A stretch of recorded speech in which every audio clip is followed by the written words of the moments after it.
할렐루야. 미국 달라스 안디옥 신학교 이유한 목사입니다. 오늘도 하나님의 임재하심이 여러분 삶 가운데 함께 하시기를 바랍니다. 저는 오늘 교회요 정체성을 회복하라 하는 제목으로 잠시 말씀을 나누고자 합니다. 마태복음 5장 13절부터 16절의 말씀, 너희는 세상의 소금이니 소금이 만일 그 맛을 잃으면 무엇으로 짜게 하리요? 후에는 아무 쓸데없어 다만 밖에 버려져 사람에게 밟힐 뿐이니라. 너희는 세상의 빛이라. 산 위에 있는 동네가 숨겨지지 못할 것이요 사람이 등불을 켜서 말 아래 두지 아니하고 등경 위에 두나니 이러므로 집안 모든 사람에게 비치느니라. 이같이 너희 빛이 사람 앞에 비치게 하여 그들로 너희 착한 행실을 보고 하늘에 계신 너희 아버지께 영광을 돌리게 하라. 아멘. 가끔씩 뉴욕 맨하탄에 살고 있는 큰아들과 화상통화를 할 때가 있습니다. 물론 화상통화의 목적은 이제 1살 반이 된 손녀딸의 모습을 보고 싶어서입니다. 며칠 전 화상통화 때의 일입니다. 아빠가 My name is 라고 하니까 손녀딸이 알리 라고 하는 것입니다. 그 손녀딸 영어 이름은 앨리슨이고 한국 이름은 하나님의 은혜라 그래서 하은으로 정했습니다. 다시 한번 My name is 라고 하니까 알리 라고 대답하는 것이었습니다. 이제 세상에 나온 지 1년 반쯤 되니까 자기가 누구라는 것을 어렴풋하게 알아가는 것 같았습니다. 집사람이 굳이 한국 이름을 지어야 한다고 해서 지은 이름이 하나님의 은혜란 뜻을 담은 하은입니다. 화상 통화를 할 때마다 집사람이 하은아 라고 부르니까 처음에는 무슨 소린가 하다가 이제는 집사람의 얼굴만 비치면 먼저 하은아 라고 말하는 것을 보면은 아마도 할머니인 제 집사람의 이름이 하은이인 줄 아는가 봅니다.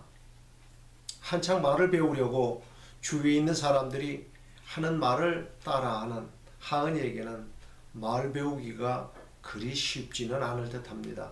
왜냐하면은 엄마 아빠는 영어로 말하고 친할머니 친할아버지는 한국어로 말하고 외갓집 식구들은 중국어로, 또 매일 집에 와서 애를 봐주는 도우미는 라틴계 아주머니이니 아침, 저녁, 밤에 듣는 말이 모두 다르기 때문입니다.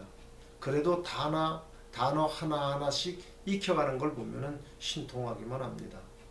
사람이 이 땅에 태어나서 말을 배우기 시작하면서 자기 정체성을 깨달아 간다고 합니다. 거기에다가 자신이 처한 환경을 빨리 알아채고 적응하는 것이 자기 정체성 확립에 지대한 도움이 된다고 합니다. 고아원에서 자란 어떤 청년이 고아원에서는 여기가 어디이고 자기 자신이 누구인가를 빨리 알아야지만 귀찮은 존재가 되지 않고 귀여움을 받는다 라고 하는 말을 들은 적이 있습니다. 인생의 성공 반 이상이 자기 정체성을 아는 것로부터 시작이 되어진다고 볼 수가 있습니다. 내가 누구인가를 모른다면 과연 정리된 인생을 살 수 있겠느냐는 것입니다. 인생의 거의 대부분의 일은 자기 자신이 풀어가야만 하기 때문입니다. 학생은 자기가 학생 신분임을 알아서 학생이 해야 할 일을 게을리해서는 안 될 것이고, 가정주부는 자기 신분에 맞춰서 삶을 살아야 할 것이며, 음악가는 자기에게 주어진 일이 음악을 하는 일임을 알아서 최선을 다해야 할 것이며, 정치가들은 나름대로의 정체성을 깨달아서 국민과 나라를 위해서 열심을 다해야 할 것입니다. 이러한 자신의 정체성을 확실히 깨닫는 것은 인생에 있어서 대단히 중요한 부분을 차지하고 있습니다. 미국이나 한국에 수많은 교회가 있습니다. 그런데 재미있는 것은 하나님을 믿지 않는 비신자들이 어느 것이 참된 교회인가를 정확하게 분별해 낼 줄 안다고 합니다. 그들이 볼 때 너무나 많은 교회들이 모양만 교회이고 십자가만 달아놨지 진정 교회로 보지 않는다는 것입니다. 많은 이유를 찾을 수 있지만은 한 가지로 압축해 본다면 교회로서의 정체성을 잃어가고 있고, 또 신자들이 신자로서의 정체성을 유지해가고 있지 못하다는 것입니다. 교회 안에 있는 우리들은 이런저런 이유의 변명으로 합리화가고 있지만은 언제까지 명분 없는 이런저런 핑계로 점점 시들어져가는 교회의 정체성을 유지해 갈 수 있단 말입니까? 그러나 아직은 크게 걱정하고 포기할 단계는 아닙니다. 늦었다고 생각할 때가 가장 빠를 때라고 했듯이 지금부터라도 고칠 것은 고치고 잘못된 길은 바른 길로 돌아서는 변화가 시도되어야 합니다. 목사는 목사라는 정체성을 회복해야만 합니다. 아니, 지금 회복해야 할 때입니다.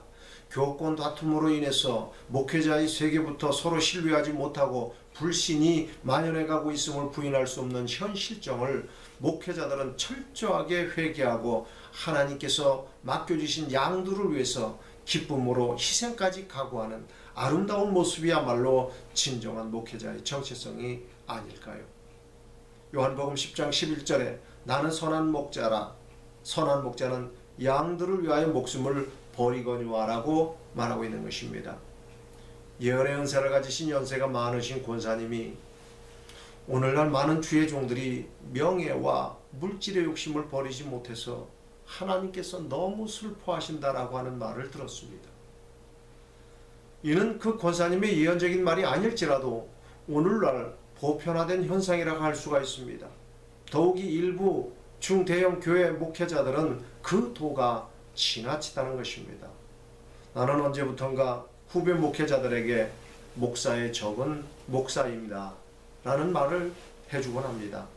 자신의 교회의 숫자적인 증가를 위해서라면 이웃 교회의 목사의 마음을 아프게 하는 일일지라도 서슴지 않고 하는 것이 오늘날 일반화된 모습이 되었다는데 너무 마음이 아픕니다. 하루속히 교회가 교회로서의 본질을 회복하고 정체성을 회복해서 주님의 명령대로 이 땅에서 빛과 소금의 역할을 다해야만 할 것입니다. 목회자는 목회자대로, 성도는 성도 나름대로의 정체성을 회복해야만 합니다. 그것이 먼저 이루어지지 않고는 현대 교회가 성장할 수 없고 암흑으로만 빠져들어가는 이 시대를 밝힐 수는 없을 것입니다.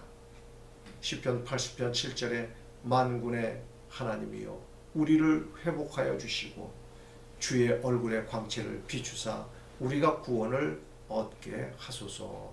아멘.